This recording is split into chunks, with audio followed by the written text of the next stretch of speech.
नमस्कार दोस्तों, मैं दीपेन सिंह कुशवाहा। आपके अपने चैनल जीवन स्टडी में स्वागत है। तो हम लोग आज एसएससी जीडी का प्रैक्टिस सेट तीसरा कर रहे हैं। तो प्रैक्टिस सेट तीसरे में अभी तक जिन लोगों ने प्रैक्टिस सेट 1 और 2 नहीं देखे हैं तो वो लोग प्रैक्टिस सेट 1 और 2 ज़रूर देखें, और हमने उसमें बहुत कुछ बताया है।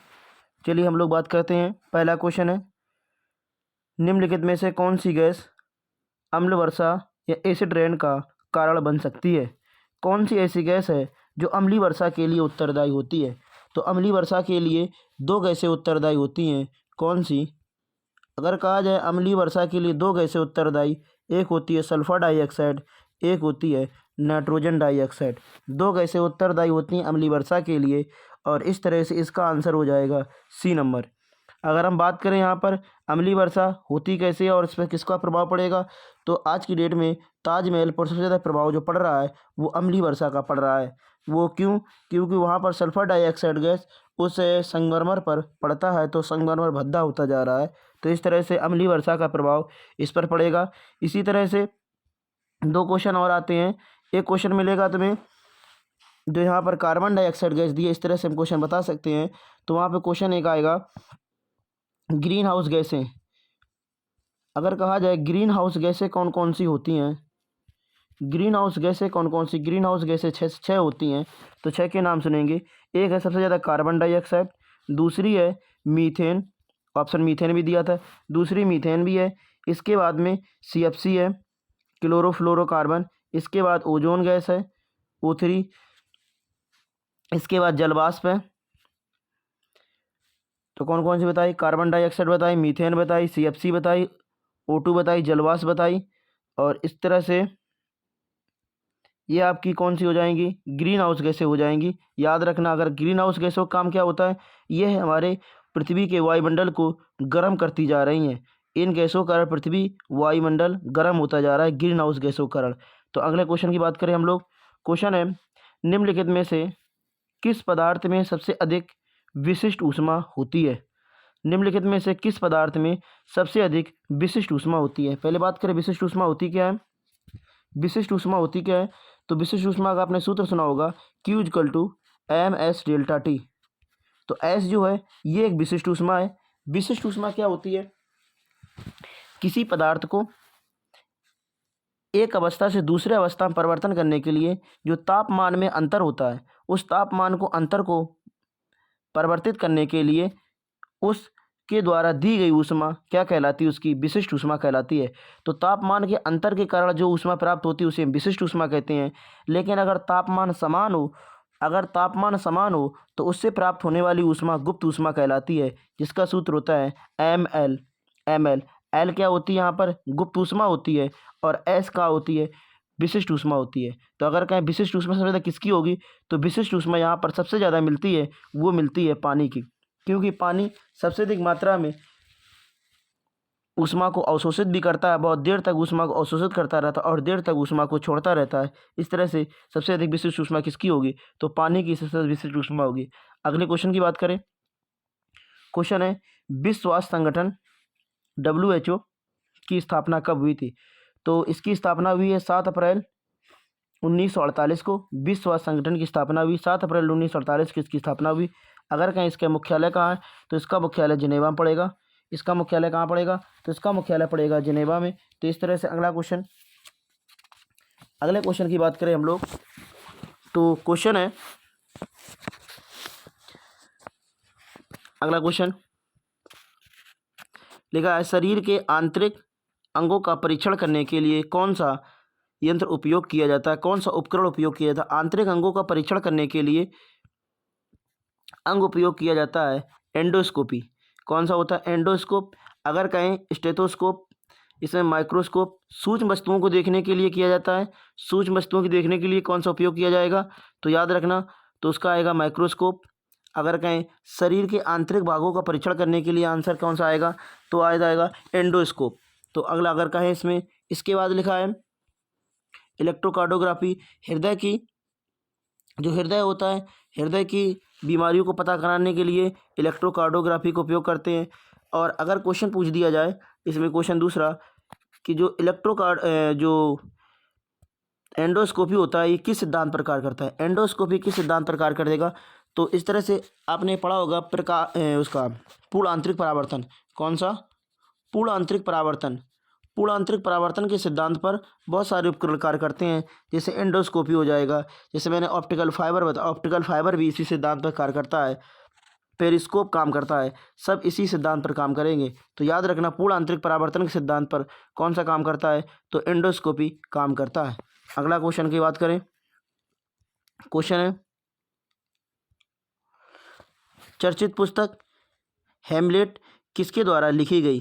चर्चित पुस्तक हैमलेट किसके द्वारा लिखी गई? तो यह पुस्तक किसकी है? यह पुस्तक है विलियम शेक्सपियर की पुस्तक है हैमलेट। तो याद रखना, हैमलेट किसकी पुस्तक है? विलियम शेक्सपियर की पुस्तक है। अगले क्वेश्चन की बात करें। क्वेश्चन है, उबेर कप का संबंध किससे है? अब हम लोग ये तो मालूम, उबेर कप का संबंध बैडमिंटन से है। अब इसमें दे दिया गया, पुरुष दे दिया गया, महिला दे दिया गया। तो याद रखना, उबेर कप जो होता है वो महिला बैडमिंटन से होता है। किससे होता है? महिला बैडमिंटन से होगा। जबकि पुरुष बैडमिंटन का थॉमस कप होता है। थॉमस कप का संबंध किससे होता है? पुरुष बैडमिंटन से होता है। जबकि महिला कप का संबंध महिला बैडमिंटन से उबेर कप होता है। तो याद रखेंगे इससे। अगला क्वेश्चन की बात करें। क्वेश्चन है, कौटिल्य का संबंध किस विश्वविद्यालय से है? कौटिल्य का संबंध किस विश्वविद्यालय से? अगर कहें कौटिल्य कौन थे? कौटिल्य को चाणक्य कहा जाता है, चाणक्य कहा जाता है। इन्हीं को विष्णुगुप्त कहा जाता है, इन्हीं को विष्णुगुप्त कहा जाता है। अगर कहा जाए कौटिल्य के बचपन का नाम क्या है? तो इनके बचपन का नाम विष्णुगुप्त है। इनके बचपन का नाम क्या है? विष्णुगुप्त है। तो अगर कहा जाए कौटिल्य ने पढ़ाई कहाँ से की थी? कौटिल्य ने पढ़ाई की थी तक्षशिला विश्वविद्यालय से। तो तक्षशिला विश्वविद्यालय से इनका संबंध आता है। तक्षशिला विश्वविद्यालय विश्व का सबसे प्राचीनतम विश्वविद्यालय है। अगर इस विश्वविद्यालय की स्थापना किसने की? तो उस समय के राजा थे तक्ष ने ही इसकी स्थापना की थी। तक्ष ने इसकी स्थापना की थी। और अगले दो विश्वविद्यालय दिए गए, दो विश्वविद्यालय और इम्पोर्टेंट, एक आता है नालंदा विश्वविद्यालय, एक आता है विक्रमशिला विश्वविद्यालय। विक्रमशिला विश्वविद्यालय, तो अगर कहा जाए विक्रमशिला विश्वविद्यालय, नालंदा विश्वविद्यालय की स्थापना की है कुमारगुप्त ने, गुप्त काल में हुई थी। और विक्रमशिला विश्वविद्यालय की स्थापना की है धर्मपाल ने। तो याद रखेंगे इस तरह से। और अगर कहें तक्षशिला विश्वविद्यालय की स्थापना किसने की है? तो तक्ष ने ही की है, उस समय वहाँ के राजा हुआ करते थे। अगर कहते विक्रमशिला और नालंदा विश्वविद्यालय ये दोनों बिहार में है, जबकि तक्षशिला विश्वविद्यालय वर्तमान पाकिस्तान में है। अगले क्वेश्चन की बात करें। क्वेश्चन है, निम्नलिखित में से किस सिख गुरु को जहांगीर ने मृत्यु दंड दिया था? तो तीन सिख गुरु आते हैं। एक आते हैं कौन? गुरु गोविंद सिंह, तेग बहादुर। एक मिलेंगे कौन से? तेग बहादुर।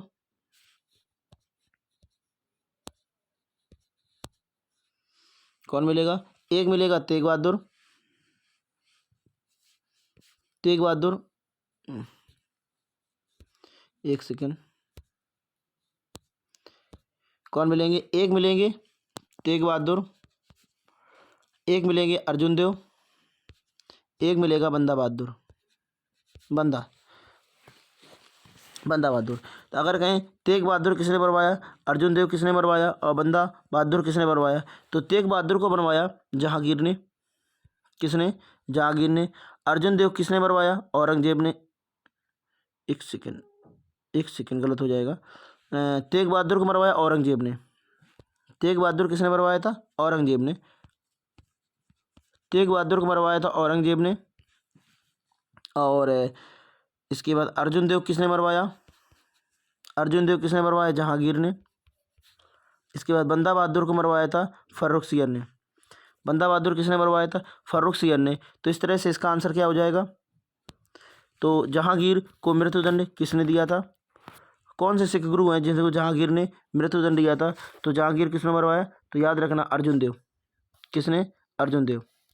अगला क्वेश्चन की बात करें तो है हिंदुस्तान सोशलिस्ट रिपब्लिक एसोसिएशन के संस्थापक कौन थे? कौन व्यक्ति आएंगे? तो ये दो संस्थाएं आती हैं। एक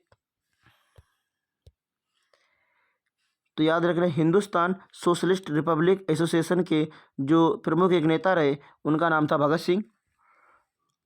और अगर कहें इससे पहले जो बनी थी संस्था थी उसे कहते हैं Hindustan Republic association. Hindustan Republic association थी, बाद में इसका नाम क्या कर दिया गया था, हिंदुस्तान सोशलिस्ट रिपब्लिक एसोसिएशन। तो हिंदुस्तान सोशलिस्ट रिपब्लिक एसोसिएशन की जो स्थापना हुई थी वो दिल्ली में हुई थी, जबकि द हिंदुस्तान रिपब्लिक एसोसिएशन की स्थापना वो कानपुर में हुई थी। तो दोनों ध्यान देना। अगले क्वेश्चन की बात करें। क्वेश्चन है भारत का देशांतर विस्तार कहाँ से कहाँ तक। तो भारत का देशांतर विस्तार, ये देशांतर रेखाएं हैं और ये कौन सी हैं, ये अक्षांश रेखाएं। जो इधर खींची गई ये अक्षांश रेखाएं हैं और ये वाली कौन सी है, देशांतर रेखाएं। तो भारत का देशांतर मैंने आपको बताया था 4, 5, 6 और 7, इस तरह से अगर काउंट करेंगे तो 4, 5 देशांतर रेखाओं को 5 और 6 के बीच मिलेगा। तो अगर 5 और 6 कहाँ पर मिलेगा, इसका मतलब है अगर कह दे 97 अंश 25 मिनट पूर्वी देशांतर हो जाएगा, और अगर कह दे 68 अंश 7 मिनट ये पश्चिमी देशांतर हो जाएगा। तो इस तरह से इसका आंसर कौन सा हो जाएगा, इस तरह से इसका आंसर ए नंबर हो जाएगा। कौन सा आंसर होगा इसका, इसका आंसर क्या होगा, इसका आंसर हो जाएगा ए नंबर। इसका आंसर क्या होगा, ए नंबर। अगला क्वेश्चन, निम्नलिखित में से कौन सा कर प्रत्यक्ष कर नहीं है। कौन सा कर प्रत्यक्ष कर नहीं है। तो प्रत्यक्ष कर कौन सा कर नहीं है, इसका मतलब अप्रत्यक्ष कर होगा वो। तो कौन सा कर दिया गया, बिक्री कर, संपदा कर, उपहार कर और संपत्ति कर। तो जो बिक्री कर होता है ये प्रत्यक्ष कर ना होकर ये कैसा है, अप्रत्यक्ष कर है। बिक्री कर कैसा कर है, अप्रत्यक्ष कर है, याद रखेंगे। बिक्री कर कैसा कर है, तो इस तरह से बिक्री कर अप्रत्यक्ष कर है, बाद बाकी सभी कैसे हैं, प्रत्यक्ष कर है। अगले क्वेश्चन की बात करें। क्वेश्चन है प्राथमिक क्षेत्र का तात्पर्य क्या है। प्राथमिक क्षेत्र के अंतर्गत उद्योग नहीं आते हैं, व्यापार नहीं आते, बैंक नहीं आती। प्राथमिक क्षेत्र में आता है कृषि, क्योंकि उद्योग जो आएंगे द्वितीय क्षेत्र में आएंगे, व्यापार भी द्वितीय क्षेत्र में आएंगे, और अगर कह दें कृषि बैंक किस में आएगी, तृतीय क्षेत्र सेवा क्षेत्र जो होता है, और प्रथम क्षेत्र में कौन आता है, वो आती है कृषि। तो इस तरह से इसका आंसर क्या हो जाएगा, इस तरह से इसका आंसर हो जाएगा कृषि। अगले क्वेश्चन की बात करें। क्वेश्चन है करंट का क्वेश्चन है, रसायन विज्ञान में नोबेल पुरस्कार 2022 किसे दिया गया। रसायन विज्ञान में नोबेल पुरस्कार 2022 किसे दिया गया, तो ये उपरोक्त सभी तो किसे दिया गया, कैरोलिन बोर्टेजी अमेरिका की हैं, बैरी शार्पलेस ये भी ऑस्ट्रिया की हैं।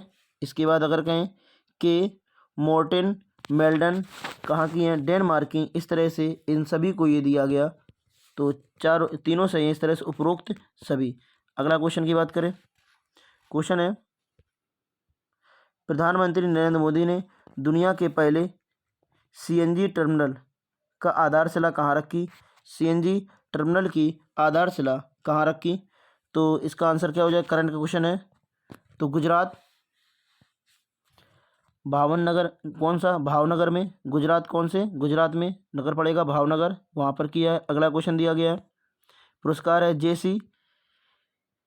जेसी डेनियल अवार्ड 2022 किसे सम्मानित किया गया। जेसी डेनियल अवार्ड 2022 किसे सम्मानित किया गया, तो ये किया गया केपी कुमारन को, केपी कुमारन को। अगला क्वेश्चन, अंग्रेजों ने भारत में अप्रत्यक्ष चुनाव प्रणाली, अंग्रेजों ने भारत में अप्रत्यक्ष चुनाव प्रणाली पहली बार किस अधिनियम द्वारा लाई गई थी।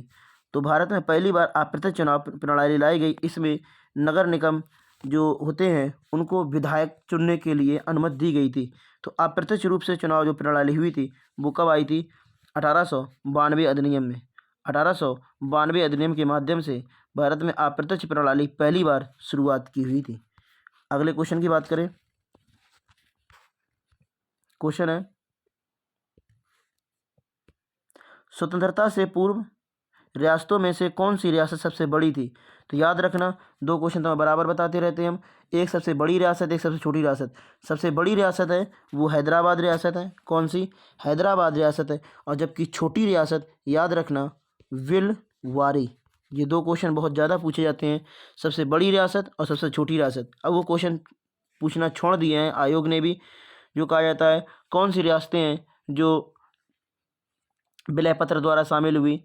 जैसे जम्मू कश्मीर आती है। कौन सी रियासत है जो सैनिक कार्रवाई द्वारा शामिल हुई? तो हैदराबाद रियासत। वह कौन सी रियासत है जो आत्मसहमत से? तो आप जानते हैं जूनागढ़ रियासत। तो इस तरह से वो रियासत पूछना बंद कर दिया, इस तरह से क्वेश्चन आने लगे हैं। तो याद रखें, सबसे बड़ी रियासत कौन है? हैदराबाद। और सबसे छोटी रियासत कह दे तो बिलवारी है। अगले क्वेश्चन की बात करें। क्वेश्चन है, संविधान सभा के जो 1946 के अंतर्गत संविधान सभा का निर्माण हुआ था, वो कौन से मिशन के अंतर्गत किया गया था? तो आता है कैबिनेट मिनिस्ट्री प्लान या cabinet ministers plan, cabinet mission plan, cabinet missionary plan. तो याद रखना कैबिनेट मिशन प्लान है ये। कैबिनेट मिशन योजना के अंतर्गत जो संविधान सभा की का गठन किया गया था, कैबिनेट मिशन योजना, और कैबिनेट मिशन आया था 46 में ही। तो याद रखेंगे इस तरह से आंसर। और इसमें 3 लोग थे, एक पैथिक लॉरेंस थे, एक थे पैट्रिक थे, किलपैट्रिक, और पैथिक लॉरेंस किल अलेक्जेंडर थे। तो याद रखना 3 लोग थे, अलेक्जेंडर और पैथिक लॉरेंस और किलपैट्रिक और अलेक्जेंडर। तो याद रखेंगे ये 3 लोग इसमें थे। अगले क्वेश्चन की बात करें। क्वेश्चन है, उत्तर कोरिया और दक्षिण कोरिया के बीच सीमा का निर्धारण कौन सी रेखा करती है? उत्तर कोरिया और दक्षिण कोरिया के बीच सीमा का निर्धारण कौन सी रेखा करेगी? तो इस तरह से आंसर क्या हो जाएगा? इस तरह से आंसर हो जाएगा कौन सा? सी नंबर, 38वीं समांतर रेखा। अगर कहें 49वीं समांतर रेखा किस किस के बीच में है? तो 49वीं समांतर रेखा है यूएसए और कनाडा के बीच में। अगर कह दें रेड क्लिफ रेखा किसके बीच में है? भारत और पाकिस्तान के बीच में। इसे 24वीं समांतर रेखा भी कहते हैं। तो याद रखना 24वीं समांतर रेखा रेड क्लिफ रेखा को ही कहा जाता है। और अगर कहते हैं 17वीं समांतर रेखा किस किस के बीच में? तो ये उत्तरी वियतनाम और दक्षिणी वियतनाम के बीच में है 17वीं समांतर रेखा। और 49वीं समांतर रेखा अमेरिका और कनाडा के बीच में। 38वीं समांतर रेखा ये किसके बीच में मिलेगी? तो 38वीं समांतर रेखा जो मिलेगी ये किसके बीच मिल जाएगी? उत्तर कोरिया और दक्षिण कोरिया के बीच मिलेगी। अगला क्वेश्चन की बात करें, लास्ट क्वेश्चन है सेशेल्स द्वीप कहाँ स्थित है? सेशेल्स द्वीप कहाँ पर स्थित है? सेशेल्स द्वीप ये पड़ेगा हिंद महासागर में। कहाँ पर पड़ेगा? सेशेल्स द्वीप कहाँ पर पड़ेगा? हिंद महासागर पड़ जाएगा। तो इस तरह से याद रखें सेशेल्स द्वीप कहाँ पर है? हिंद महासागर में है। तो इस तरह से तो आज के क्वेश्चन इतने ही थे। 20 क्वेश्चन आते हैं, तो 20 क्वेश्चनों को हम लोगों ने किया ये। तो वीडियो अच्छा लगा हो तो लाइक करें और शेयर करें, और जो क्वेश्चन आपको नए मिले हों वो नोट ज़रूर किया करें। जय हिंद।